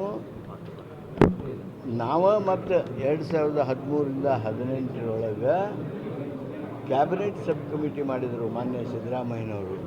ಕ್ಯಾಬಿನೆಟ್ ಸಬ್ ಕಮಿಟಿಯೊಳಗೆ ಹಾನಿ ಯಾವ ಪ್ರಮಾಣದ್ದು ಲೋಕಾಯುಕ್ತರು ಏನು ಮಾಡಿದ್ದಾರಲ್ಲ ಅದು ಅಲ್ಲದೆ ಅದರ ಮುಂದಿನ ಅವಧಿಯೊಳಗೆ ಹಾನಿ ಯಾವ ಪ್ರಮಾಣದ್ದು ಅನ್ನೋದನ್ನು ಸಹಿತ ನಾವು ಯಾಕೆ ಹೇಳ್ತೀನಿ ಕೇಳಿ ಪ್ರೆಸ್ನವ್ರಿಗೆ ಯಾವಾಗಲೂ ಯಾಕೆ ನಾನು ರಾಯಚೂರು ಪ್ರೆಸ್ನವ್ರು ಕೂಡ ಆರಾಮ್ ಟೈಮ್ ಕಳಿಬೇಕು ಅಂತೀನಿ ಅಂದರೆ, ನಾನು ಅಪೋಸಿಷನ್ ಲೀಡರ್ ಇದ್ದಾಗ ನಾನು ಯಾವುದೇ TMC ಅಂದ್ರೆ ನನಗೆ ಗೊತ್ತಿರಲಿಲ್ಲ, ನೀರಾವರಿಯೊಳಗೆ ಕ್ಯುಸೆಕ್ಸ್ ಅಂದ್ರೆ ಗೊತ್ತಿರಲಿಲ್ಲ. ಆ ಟೈಮ್ನೊಳಗೆ ರಾಯಚೂರು ಮಾಧ್ಯಮದವರು ಹಾಗೂ ಬೋಸರಾಜರು ನನಗೆ ವಿಶೇಷ ಮಾರ್ಗದರ್ಶನ ಮಾಡಿದ್ದಾರೆ. ಅದಕ್ಕೆ even any interstate disputes, I was to take inputs from Raichur press. ಅದಕ್ಕೆ ಬೋಸರಾಜ್ ಹೇಳಿದರು, ಆರಾಮ್ ಕುಂತ್ಕೊಂಡು ಮಾತಾಡೋಣ, ಅವಸರದಾಗಿ ಯಾವುದೋ ಒಂದ ಕೇಳಿ ಬಿಡಬೇಡ್ರಿ ಅಂತ ಹೇಳಿದ್ರು. ಆದರೆ ಈಗ 1 ನಿಮಿಷದ ಈಗ ಕೇಳ್ರಿ, ಆಮೇಲೆ ಆ ಕಾರ್ಯಕ್ರಮ ಮುಗಿದ ಕೆಲವು ಹೊತ್ತು ಕೊಡೋಣ. ಸರ್, CM ಅವ್ರಿಗೆ ಪತ್ರ ಬರೆದಿದ್ರಲ್ಲ ಸರ್ ಗಣಿ ಸಂಬಂಧಪಟ್ಟಂತೆ, ಆ ಪತ್ರದ ಉದ್ದೇಶ ಏನು ಸರ್? ಈಗ ಶಾಸಕರ ಅಸಮಾಧಾನ ಕೊಂಡ್ರು BR ಪಾಟೀಲ್ ಅವರು, ಈಗ ತಾವು ಪತ್ರ ಸಂಬಂಧಪಟ್ಟಂಗೆ 7 ಪುಟಗಳು ಸುದೀರ್ಘ ಪತ್ರ ಬರೆದಿದ್ರಿ. ಏನು ಉದ್ದೇಶ ಏನು ಸರ್? ಈಗ ಉದ್ದೇಶ ಆ ಪತ್ರ ನೀವು ನೋಡಿದ್ರಿ, ನೀವು ಒಂದು ಪತ್ರಿಕೆಯಲ್ಲಿ ಅದನ್ನು ಪ್ರಕಟ ಮಾಡಿದ್ದನ್ನು ನೋಡಿದ್ರೆ ಅದರಿಂದ ಉದ್ದೇಶ ನಿಮಗೇನು ಅರ್ಥ ಆಗಲಿಲ್ವಾ? ನಾನು ಏನು ಮಾಡಬೇಕು ಅನ್ನೋದನ್ನು ಸಹಿತ ಮಾನ್ಯ ಮುಖ್ಯಮಂತ್ರಿಗಳ ಗಮನಕ್ಕೆ ತಂದಿದ್ದೀನಿ. ಅದರ ಮೂಲಕ ರಾಜ್ಯದ ಸೇವೆ ಆಗಬೇಕು, ನಮ್ಮ ಸರ್ಕಾರಕ್ಕೆ ಒಳ್ಳೆಯ ಹೆಸರು ಬರಬೇಕು. ಆ ಕಾರಣಕ್ಕಾಗಿ ಆ ಪತ್ರ ಬರೆದಿದೆ. ಆ ಪತ್ರ ರಾಜಕೀಯ ಪತ್ರವಲ್ಲ, ಆ ಪತ್ರ ರಾಜ್ಯದ ಹಿತದೃಷ್ಟಿಯಿಂದ, ನಮ್ಮ ಜನರ ಹಿತದೃಷ್ಟಿಯಿಂದ ಬರೆದಿರ್ತಕ್ಕಂಥ ಪತ್ರ. ಆ ಪತ್ರದಂತೆ ಮಾನ್ಯ ಮುಖ್ಯಮಂತ್ರಿಗಳಿಗೆ ನಾನು ಆ ಪತ್ರ ಈಗಾಗಲೇ ತೋರಿಸಿದ್ದೇನೆ. ಅವರು ಆ ವಿಷಯವನ್ನೇ ಗಂಭೀರವಾಗಿ ತೆಗೆದುಕೊಂಡಿದ್ದಾರೆ. ಎಲ್ಲೋ ಒಂದು ಕಡೆ ಅಕ್ರಮ ದಾಖಲೆಗಳು ಏನಾದರೂ ನಾಶ ಆಗ್ತಾ ಇದೆ ಅನ್ನೋ ಅನುಮಾನ ಆಗಬಾರ್ದು ಅನ್ನುವಂಥ ಉದ್ದೇಶದಿಂದನೇ ನಾನು ಆ ಎಚ್ಚರಿಕೆ ಮಾತನ್ನು ಆಡಳಿತಕ್ಕೆ, ಇಲಾಖೆಯವರಿಗೆ ಕೊಟ್ಟಿದ್ದೇನೆ. ಒಬ್ಬೊಬ್ಬರು ಕೇಳಿ ಹೇಳ್ತೀನಿ. ಗಣಿಗಾರಿಕೆ ಸಂಬಂಧಪಟ್ಟಂತೆ CM ಸೇರಿದಂತೆ ತಾವು ಕೂಡ ಈ ಸಂದರ್ಭದಲ್ಲಿ ಸಚಿವ ಎನ್ಎಸ್ ಬೋಸರಾಜ್, ಸಂಸದ ಜಿ ಕುಮಾರ್ ನಾಯಕ್ ಸೇರಿದಂತೆ ಇತರರು ಇದ್ದರು. ಈಗ ಚಿಕ್ಕದೊಂದು ಬ್ರೇಕ್ನ ನಂತರ ಮೆಗಾ ನ್ಯೂಸ್ ಮುಂದುವರಿಯುತ್ತದೆ.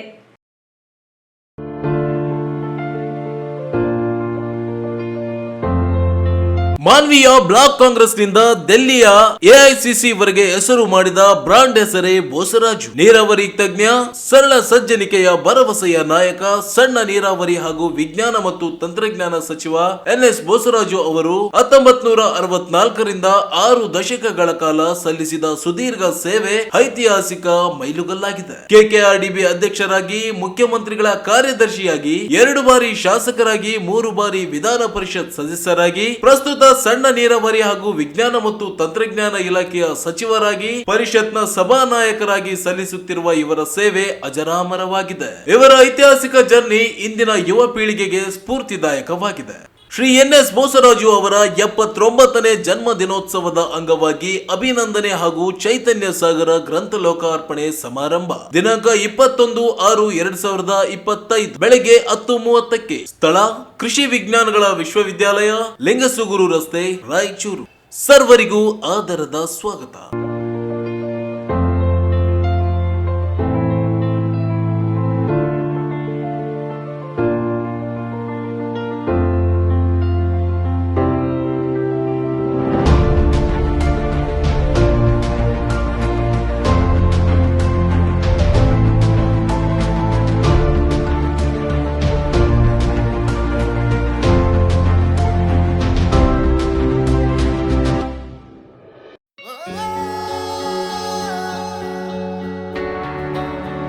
ಸಣ್ಣ ನೀರಾವರಿ, ವಿಜ್ಞಾನ ಮತ್ತು ತಂತ್ರಜ್ಞಾನ ಸಚಿವ ಶ್ರೀ ಎನ್ಎಸ್ ಬೋಸರಾಜು ಅವರ 79ನೇ ಜನ್ಮದಿನದ ಅಂಗವಾಗಿ ಚೈತನ್ಯ ಸಾಗರ ಅಭಿನಂದನಾ ಗ್ರಂಥ ಲೋಕಾರ್ಪಣೆ ಸಮಾರಂಭ ಜೂನ್ 21ರಂದು ರಾಯಚೂರು ನಗರದ ಕೃಷಿ ವಿಜ್ಞಾನಗಳ ವಿಶ್ವವಿದ್ಯಾಲಯದಲ್ಲಿ ಬೆಳಿಗ್ಗೆ 10:30ಕ್ಕೆ.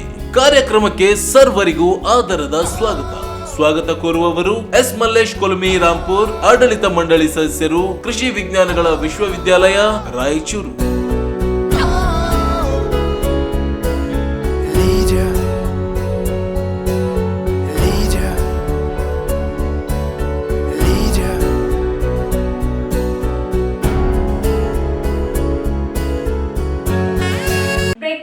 ಮತ್ತೆ ಮೆಗಾ ನ್ಯೂಸ್ಗೆ ಸ್ವಾಗತ. 11ನೇ ಅಂತಾರಾಷ್ಟ್ರೀಯ ಯೋಗ ದಿನಾಚರಣೆಯ ಅಂಗವಾಗಿ ನಗರದ ಮಹಾತ್ಮ ಗಾಂಧಿ ಜಿಲ್ಲಾ ಕ್ರೀಡಾಂಗಣದಲ್ಲಿ ಸಾಮೂಹಿಕ ಯೋಗ ಮಾಡುವ ಮೂಲಕ ಯೋಗ ದಿನಾಚರಣೆ ಆಚರಿಸಲಾಯಿತು. ನಗರದ ಮಹಾತ್ಮ ಗಾಂಧಿ ಜಿಲ್ಲಾ ಕ್ರೀಡಾಂಗಣದಲ್ಲಿ ಜಿಲ್ಲಾ ಆಡಳಿತ, ಜಿಲ್ಲಾ ಪಂಚಾಯತ್, ಆಯುಷ್ ಇಲಾಖೆ, ಯುವ ಸಬಲೀಕರಣ ಮತ್ತು ಕ್ರೀಡಾ ಇಲಾಖೆ ಆಶ್ರಯದಲ್ಲಿ 11ನೇ ವಿಶ್ವ ಯೋಗ ದಿನಾಚರಣೆಗೆ ಜಿಲ್ಲಾ ಪಂಚಾಯತ್ ಸಿಇಒ ರಾಹುಲ್ ಪಾಂಡ್ವೆ ತುಕಾರಾಂ ಅವರು ಸಸಿಗೆ ನೀರು ಹಾಕುವ ಮೂಲಕ ಚಾಲನೆ ನೀಡಿದರು. ಕಾರ್ಯಕ್ರಮದಲ್ಲಿ ಯೋಗ ಶಿಕ್ಷಕರು ವಿದ್ಯಾರ್ಥಿಗಳಿಗೆ ಹಾಗೂ ಸಾರ್ವಜನಿಕರಿಗೆ ವಿವಿಧ ಆಸನಗಳಾದ ವಕ್ರಾಸನ, ಮಕರಾಸನ, ಭುಜಂಗಾಸನ, ಶಲಭಾಸನ, ಸೇತುಬಂಧಾಸ, ಅರ್ಧಹಲಾಸ, ವೃಕ್ಷಾಸ, ಪಾದಹಸ್ತಾಸನ, ಶಶಾಂಕಾಸನ, ಉತ್ತಾನ, ಮಂಡುಕೂಸಾನ, ತಡಾಸನ, ತ್ರಿಕೋನಾಸನ, ಭದ್ರಾಸನ, ಪವನ ಮುಕ್ತಾಸನ, ಶವಾಸನ, ವಜ್ರಾಸನ, ಉಷ್ಟಾಸನ, ಅರ್ಧ ಉಷ್ಟಾಸನ, ಪವನ ಮುಕ್ತಾಸನ, ಶವಾಸನ ಮಾಡಿಸಿದರು. ಈ ವೇಳೆ ಗಣ್ಯರು ವಿದ್ಯಾರ್ಥಿಗಳಿಗೆ, ಯೋಗ ಸಂಸ್ಥೆಯ ಮುಖಂಡರು, ಸಾರ್ವಜನಿಕರು ಯೋಗ ಅಭ್ಯಾಸ ಮಾಡಿದರು. ನಂತರ ಯೋಗ ಸ್ಪರ್ಧೆಯಲ್ಲಿ ವಿಜೇತರಿಗೆ ಪ್ರಮಾಣ ಪತ್ರ ವಿತರಿಸಲಾಯಿತು. ನಿಧಾನವಾಗಿ ನಮಸ್ಕಾರ ಸ್ಥಿತಿ. ಎಲ್ಲರೂ ಕಣ್ಮುಚ್ಚಿ, ಬೆನ್ನನ್ನ ಬಾಗಿಸಬಾರ್ದು. ಮುಖ್ಯ ಕಾರ್ಯನಿರ್ವಾಹಕ ಅಧಿಕಾರಿಗಳು, ಜಿಲ್ಲಾ ಪಂಚಾಯತ್ ರಾಯಚೂರಿಗೆ ಜೋರಾದ ಚಪ್ಪಾಳೆ ಮೂಲಕ ಕಾರ್ಯಕ್ರಮಕ್ಕೆ ಸ್ವಾಗತವನ್ನ ಕೋರೋಣ. ಒಂದು ಉದ್ಘಾಟನಾ ಕಾರ್ಯಕ್ರಮಕ್ಕೆ ಕಳೆಯನ್ನ ಮುಖ್ಯ ಕೇಳಿಕೊಳ್ತೇನೆ. ಕೃಷ್ಣ ಸರ್, ಈ ಕಡೆ ಬನ್ನಿ, ಮುಖ ಕಾಣಲ್ಲ. ಓಕೆ, ಕೈ ಬಿಡ್ರಿ ನೀವು. ಕೈ ಬಿಡಿ ಸರ್, ನಿಂತ್ಕೊಳ್ಳಿ, ಸುಮ್ಮನೆ ನಿಂತ್ಕೊಳ್ರಿ.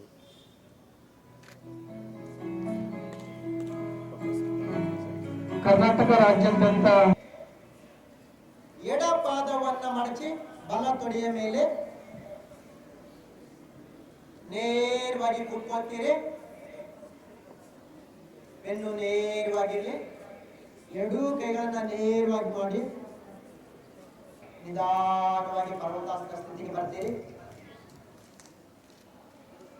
ಹಾಗೆ ನಮಸ್ಕಾರ ಬಂದ್ರೆ ನಮಸ್ಕಾರ ಸ್ಥಿತಿಯಲ್ಲಿ ಬರ್ತೀರಿ.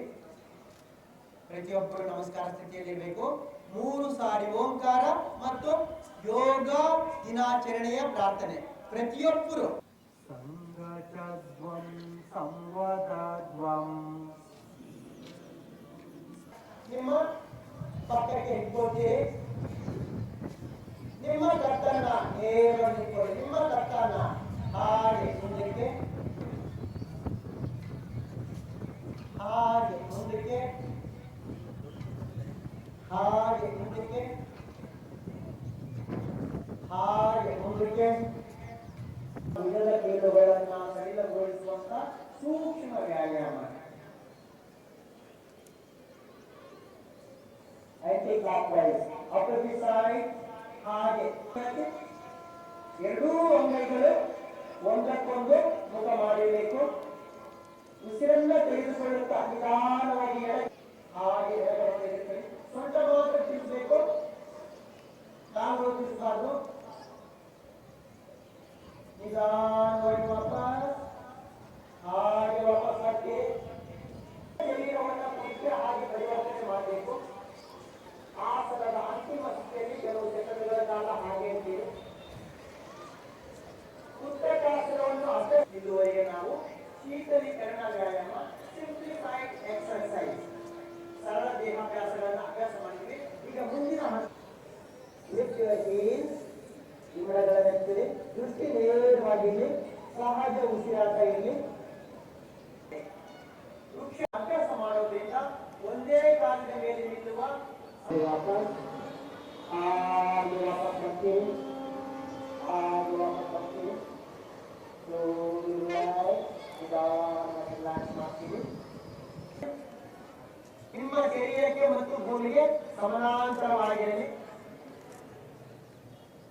ಉಸಿರನ್ನ ಬಿಡ್ತಾ ನಿಮ್ಮ ಬಲಗಡೆ ಬಾಗ್ತೀರಿ. ನಿಮ್ಮ ಬಲಗಡೆ ನಿಧಾನವಾಗಿ ನಿಮ್ಮ ಬಲಗಡೆ ಬಾಗ್ತೀರಿ. ಒಂದು ಕೈ ಆಕಾಶಕ್ಕೆ ಇರ್ತದೆ, ನಿಮ್ಮ ದೃಷ್ಟಿ ಆಕಾಶದ ಕಡೆಗೆ. ಅಂತಿಮ ಸ್ಥಿತಿಯಲ್ಲಿ ಸಹಜ ಉಸಿರಾಟ.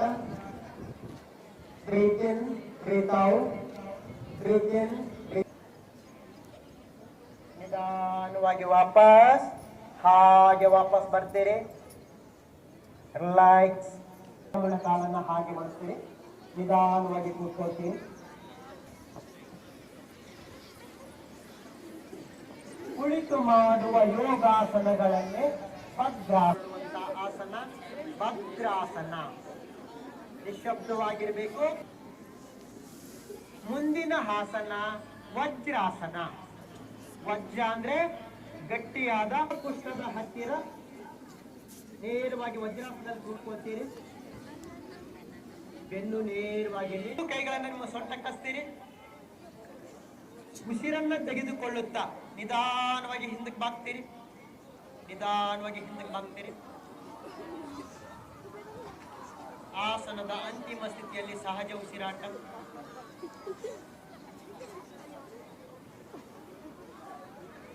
ಬಲಪಾದದ ಮೇಲೆ ಹಾಗೆ ಹಿಂದಕ್ಕೆ ತಗೋತೀರಿ. ನಿಮ್ಮ ಎಡ ಅಂಗೈಯನ್ನು ಎಡಪಾದದ ಮೇಲೆ ಹಾಗೆ ತಗೋತೀರಿ. ಉಷ್ಟ್ರಾಸನ. ನೇರವಾಗಿರ್ಬೇಕು.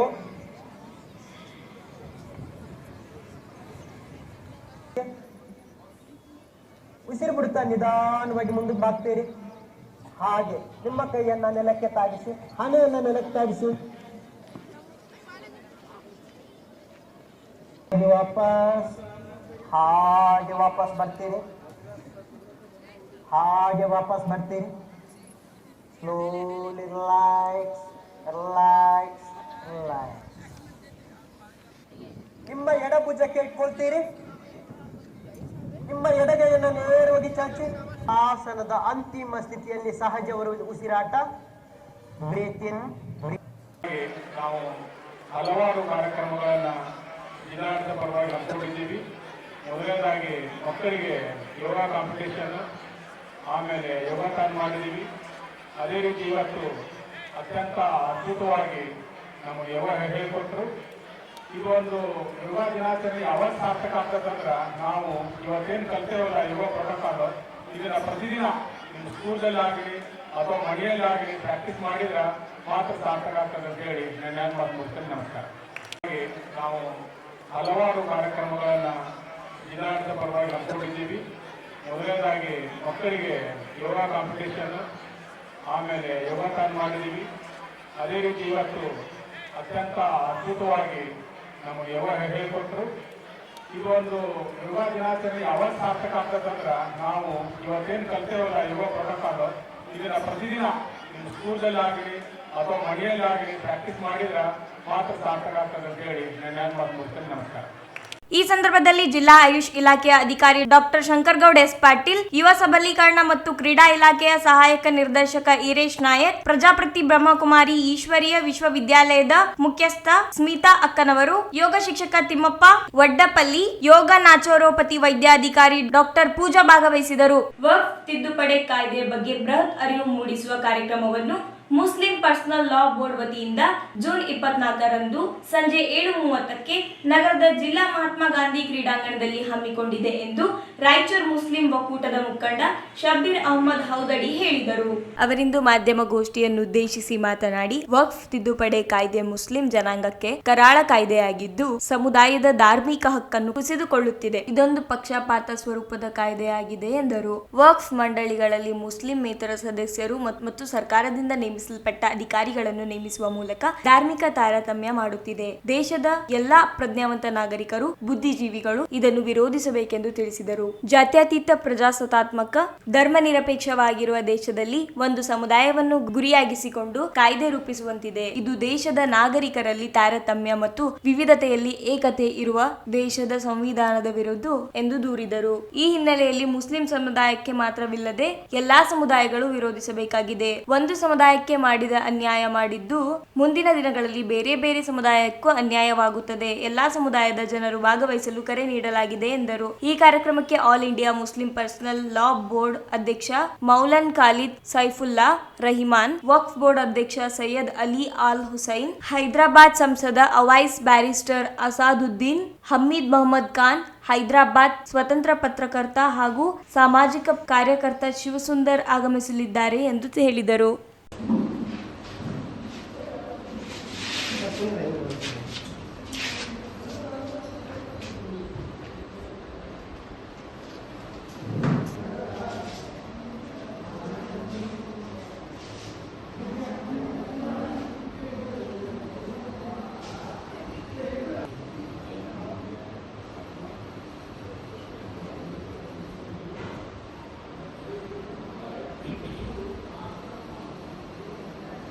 ಮುಖಾಂತರ ಪತ್ರಿಕೆ ಮುಖಾಂತರ ಎಲ್ಲ ನಮ್ಮ ಜಿಲ್ಲೆಯ ಎಲ್ಲ ಜನಸಾಮಾನ್ಯರಿಗೆ ಈ ಮುಸ್ಲಿಂ ಒಕ್ಕೂಟದಿಂದ ಆಹ್ವಾನಿಸಲಾಗುತ್ತಿದೆ. ಧನ್ಯವಾದಗಳು.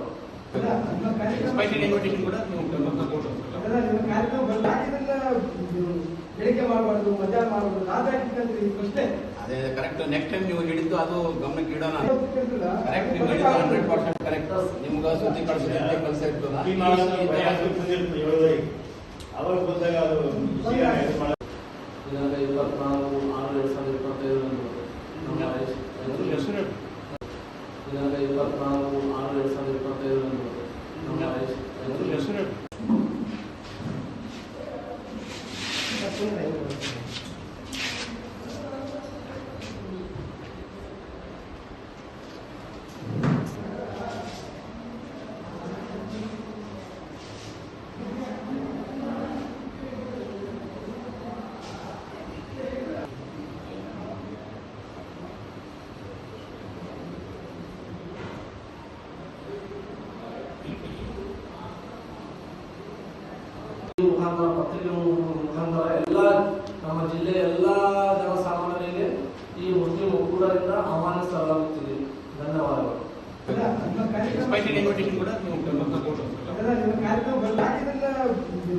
ಬೆಳಿಗ್ಗೆ ಮಾಡಬಾರ್ದು, ಮಧ್ಯಾಹ್ನ ಮಾಡಬಾರ್ದು, ಅದೇ ಕರೆಕ್ಟ್. ನೆಕ್ಸ್ಟ್ ಟೈಮ್ ನೀವು ಹಿಡಿದು ಅದು ಗಮನಕ್ಕೆ ಇಡೋಣ. ಕರೆಕ್ಟ್, ನೀವು ಹಿಡಿದು 100% ಕರೆಕ್ಟ್. ನಿಮ್ಗೆ ಸುದ್ದಿ ಕಳಿಸೋದಕ್ಕೆ ಕೆಲಸ ಇರ್ತದ.